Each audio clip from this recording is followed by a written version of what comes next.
Bad things happen to good people because you can't actually become a spiritually developed person without these crucial periods of progress that happen when we're going through times of struggle and distress in our lives.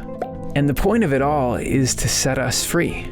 There are two things blocking all of us from the peace, happiness, spontaneity, and joyful way of life that we call heaven: our own false beliefs about life and our selfish or materialistic impulses.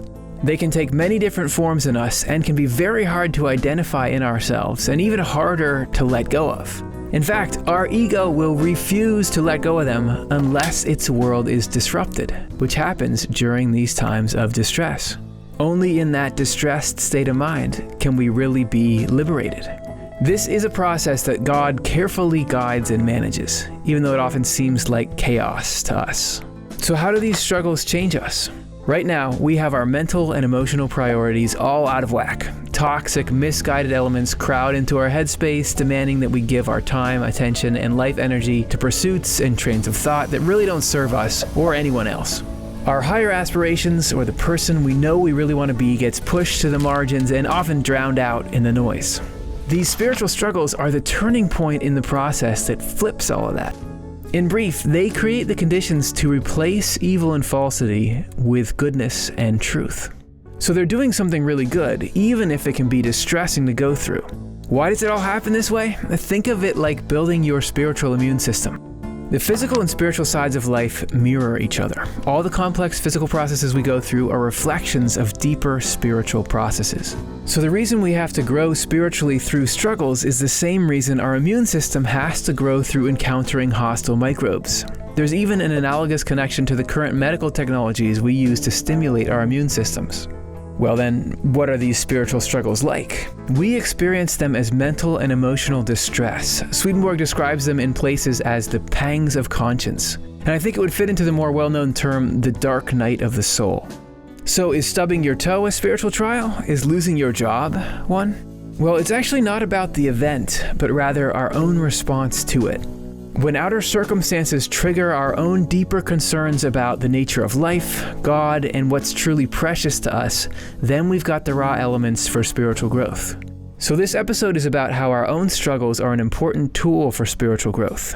We're not answering the overall question, why does evil exist? For that, see our other episode, Why Bad Things Happen. And for more about why things do and don't go our way, see Does God Control Good Luck? But to understand why God doesn't prevent us from suffering, how periods of spiritual crisis follow the medical principle of imitating an infection, and to break down the anatomy of a spiritual trial, keep watching.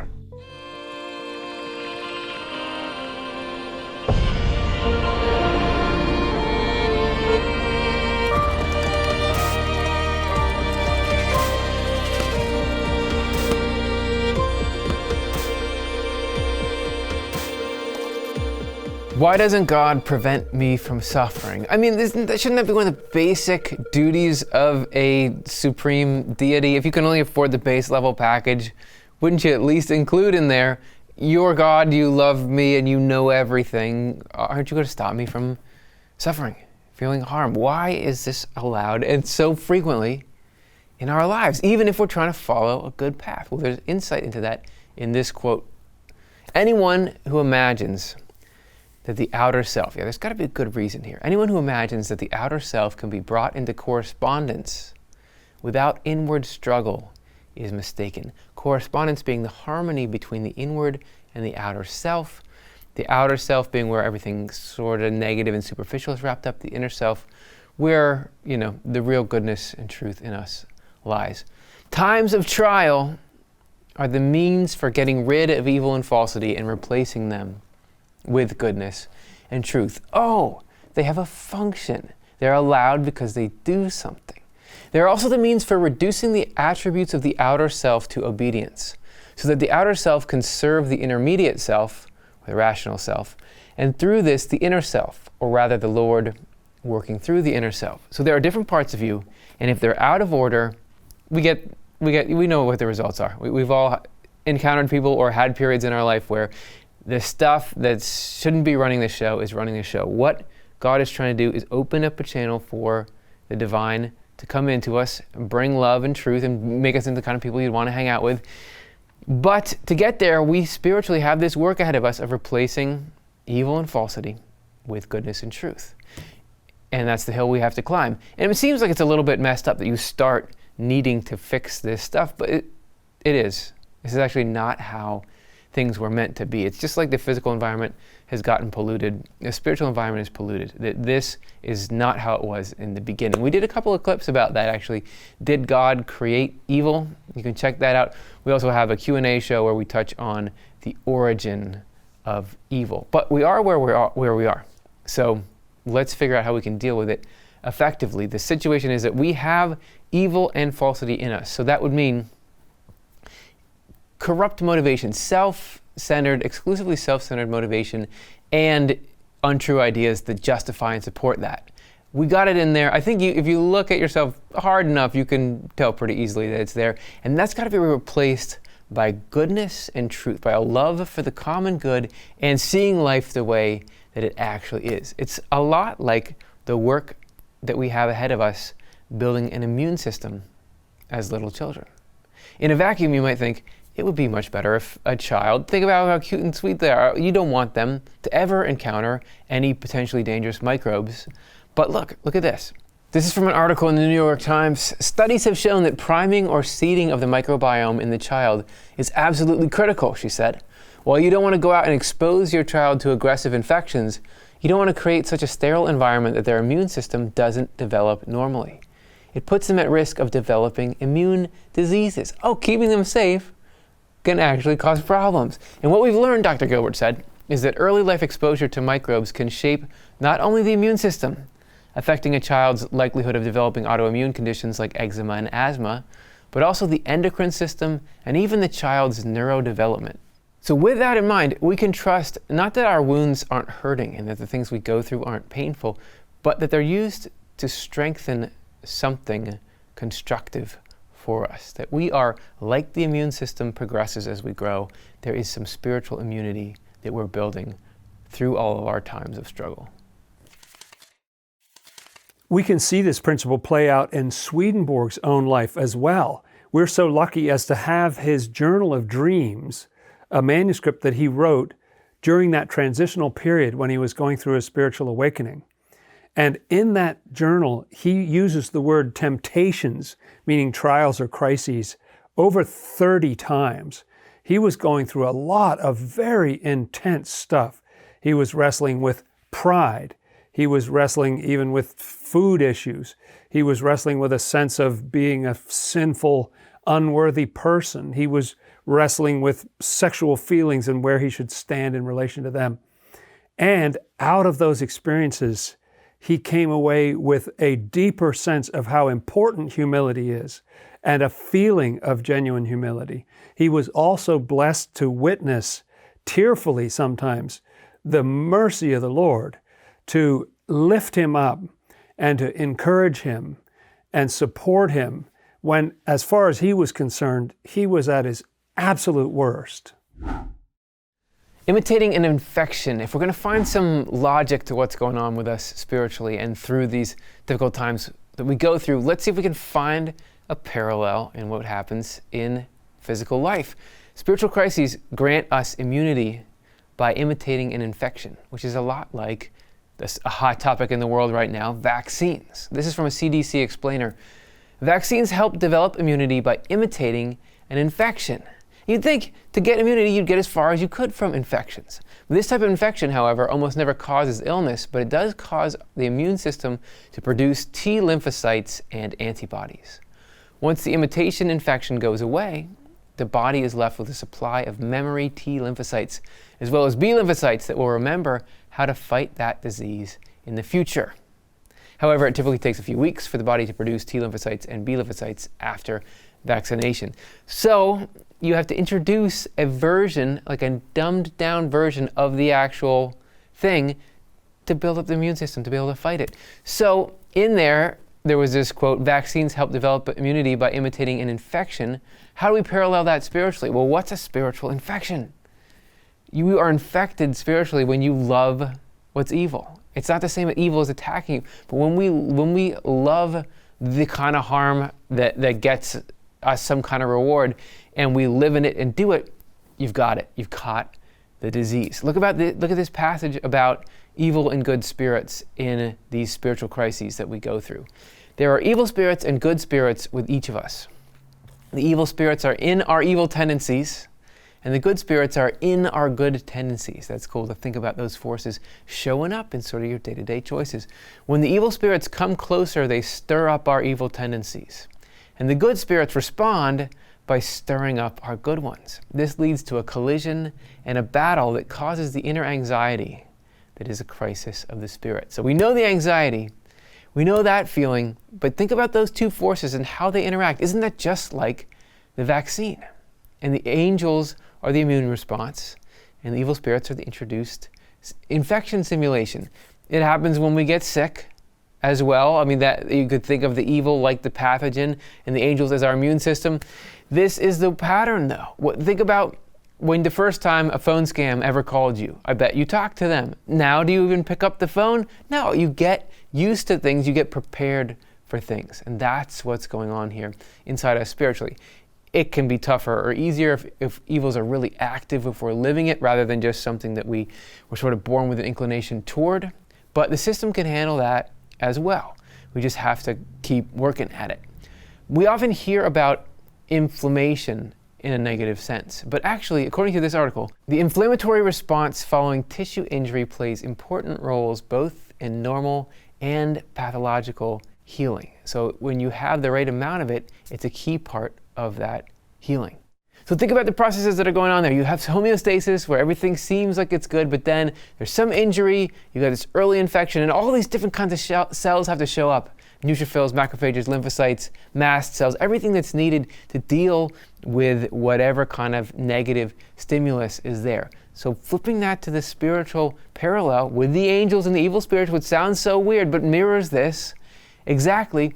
If you think about immune cells are like belief in these various goods and truths, the higher things in your mind that you apply in these difficult times to make it better. And if you're going to say it's angels, it's the same thing. Our angels are in our good tendencies. They're in our good ideas. So these neutrophils and things showing up is just like the angels showing up on the scene. The inflammation, the period of inflammation is like the spiritual trial, which isn't pleasant, but it is healing us of this stuff. And then the wound is, or the vaccine or whatever it is evil spirits stirring up our evils, the stimulus. When they stir them up, and that's what makes the immune system stirred up in response. So this is a process, this whole spiritual process that takes us from evil and falsity to goodness and truth and happens through hard times in life. You go through that on a miniature physical level all the time. Every time you scrape your knuckles when you're trying to open the door. Do people do that? You know what I'm talking about. As in heaven, so upon the earth. This is already going on physically. That can give us a little bit of context for the spiritual stuff and understand why you have to have this element of difficulty in it in order for us to really form that spiritual immunity. I'm so intrigued by the fact that it can take a few weeks for the body to produce T lymphocytes and B lymphocytes after vaccination. A spiritual correlation might be this fascinating point Swedenborg makes about our process after going through a spiritual crisis. He writes in Secrets of Heaven, "When our trials are over, we experience a kind of wavering.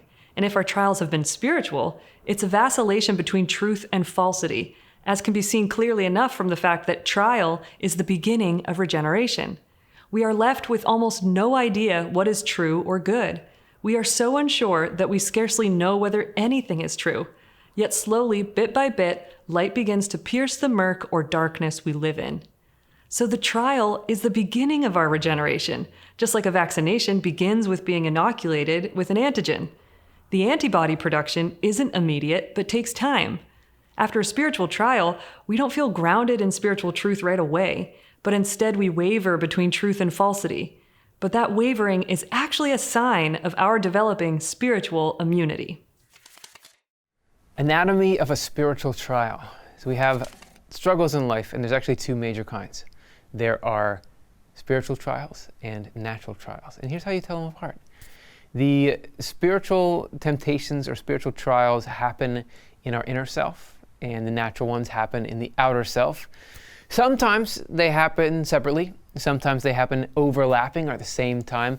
How you can tell if it's a natural trial is it has to do with natural or physical or external suffering. So this would be the physical body suffering, but also the things we care about externally. So our position in society suffering, our wealth suffering, whenever we feel like we're unfortunate or persecuted or wrongly punished, so on and so on. And the anxious feelings we feel when our life is disrupted. It's like you've got a plan for your life. This is how I want things to go.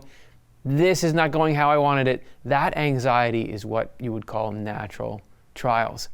But those on their own don't necessarily contribute anything to our spiritual life, because what they are is the result of harm done to our ego's plans. This is the life of what Swedenborg would call self-love and love of the world. So love of your own reputation and love of your own esteem, that's what's really threatened here. So that on its own doesn't make us spiritually develop. And it's important to note, before we get on to what does make us spiritually develop, that God is not, even those natural things, God is not sitting there causing this stuff. He's not saying, well, I'm going to give you, you're going to get a cold right now, and then I'm going to push this button and you're going to lose your job.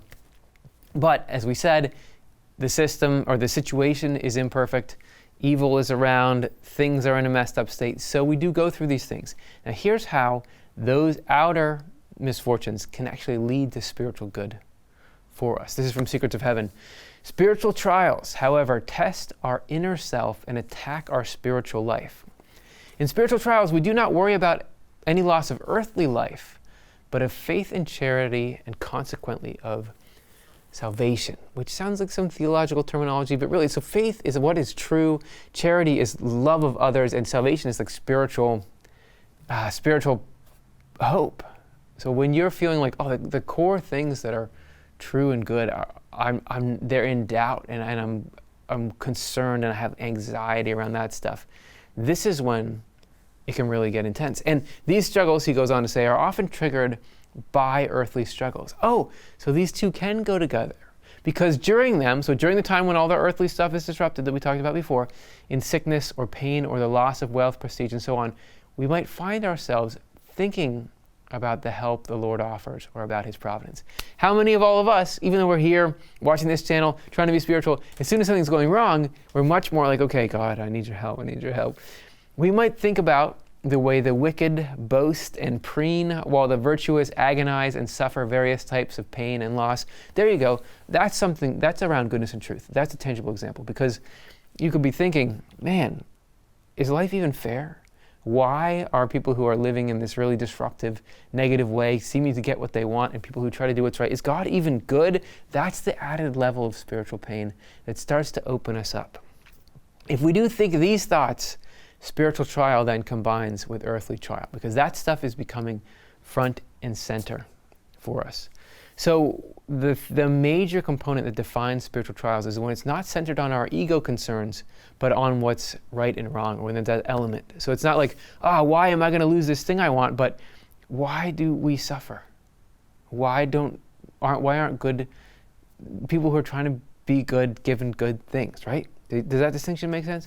So all those things that disrupt our natural life, our concerns about status, our concerns about reputation, our concerns about getting what we want, maintaining the course that we have set, those can, when disrupted, be paired with these deeper beliefs. So if suddenly the disruption of that makes us pause and think about, do I need God? What is right and wrong? Suddenly I'm thinking about other people and what they're going through. This just happens when you're going through difficult things. I'm suddenly, as soon as you're worried about your health, you're thinking, okay, well, what really matters? I got to spend more time with the people I love, right? Isn't that almost a cliche? When those two go together, the disruption, which is the only way that really lets the ego off the reins a little bit and lets us kind of wake up out of that, pairing that with the consideration of deeper spiritual things leads us to this environment that allows for this spiritual growth. And this is just like when a little kid, where you're fighting off those first cold viruses. This is us fighting off evil and falsity and letting God establish goodness and truth Instead, this is building up our spiritual immune system. And the spiritual immune system essentially allows us to be in heaven, because heaven is when you are protected from everything evil and false that's trying to get in and infect you. Pain is an important aspect of our body's defense mechanisms. And actually, people who cannot feel the sensation of pain have lower life expectancies because they are less aware when damage is happening. For humans and animals, pain causes the body to pull away from danger and avoid it in the future. And also, pain is an important alert when something is going wrong in the body and it needs attention or treatment or changes in habits or environment. Also, in another way, pain can be just telling us about important processes that are going on in the body, transformative processes, like when an out-of-shape muscle is being transformed into an in-shape muscle, or the body is working hard to purge out some toxins. We can think about mental and emotional pain in the same way, and also the pain that is part of spiritual crises. When we feel emotional or mental pain, that's an alert. Something needs attention. Something needs support or treatment, and maybe changes in perspective or life circumstances. Or pain of spiritual crisis can be letting us know that important processes are going on, transformative processes in which negativity that is holding us back in our spiritual development is being stirred up and purged in order to lead us toward better spiritual health and well-being. What's it all for? Okay, we get it. It's going somewhere, it's building something, but what's the end goal? What's the end game that justifies discomfort, justifies these things that we go through? Well, this is what Swedenborg says about the purpose of it all. These days, people do not realize that anyone who is reforming is reduced to ignorance or a stripping away of the truth, to the point of grief and despair. That's no fun, grief and despair, but why? What's it for? They do not realize that this is the point at which such a person first receives comfort and help from the Lord. What? Why there? The reason it is unknown is that few today are reforming. People who are capable of reforming go through this stage in the next life, if not in physical life. So you get there anyway. In the other world, the state is very familiar and is called devastation or desolation. Oh, hey, how was your day? I was going through devastation and desolation. Yeah, I was there the other day. People undergoing this kind of devastation or purging are reduced all the way to the point of despair, and when they reach that stage, they then accept comfort and help from the Lord. Eventually, they are taken from that state to heaven, where among the angels they essentially relearn what there is to know about religious goodness and truth. Because you've got to sometimes clean house. We've got stuff that's brought us a certain amount of the way there, but to really get this absolute upgrade that heaven is, you've got to clear that out and be willing to, I'm going to start learning again, like I did at the beginning. The main purpose of this devastation and desolation, here's what it is to shatter the veneer of self-serving dogmatism. We have this dogma about ourselves built up. We have all this sort of layering of untrue things and justifications, and that's got to be wiped out so that we can accept what's good. Another, but if that's not good enough for you, another is to make it possible for people to receive a perception of goodness and truth, which they cannot do until the self-serving dogmatism is softened up, so to speak. A state of distress and grief that intensifies to the point of despair accomplishes just that. We cannot tell precisely what is good or even what is blissful or happy without first going through a phase that is not good, blissful, or happy. Yeah, if you ever think about you've just been on a really long, hike or something, resting after that, knowing what it is to be unhappy really does give you perspective on what happy is. From the experience, we develop a field of sensitivity, and the worse the negative phase has been, the more sensitive we become. The perspectives we form through actual experience create the field of perception and determine how far it reaches. These then, along with many others, are the reasons for devastation or desolation. So I'm not trying to say that the things we go through aren't terrible and aren't difficult. And I'm not trying to say that you will just laugh them all off. But what I am trying to say, and what I am going to say, is that we are guaranteed to get to a point where we understand, where we get what was really happening. Like God's divine weaving throughout all of our life experiences, that even though a lot of them we wish could have happened a different way, and God wishes could have happened a different way, that the end is preserved. That the end goal, when we get into this state of mind, this absolutely awesome mode of existence, this heaven, that actually is built on the spiritual growth we had through even everything we went through, we are going to say, okay, like I understand what it was all for. And in that moment, it's just going to be excitement for the future and what we can do with everything that's been built up throughout, our wild experiences of life. Intrigued by what you heard? We pack every week with love-powered programming for you to enjoy. Check out our website to learn about all our resources. While you're there, subscribe to the quick update to always know what's coming next. And consider supporting our work with a donation. Your support helps new people find these life-changing, love-based, and truth-packed ideas every day.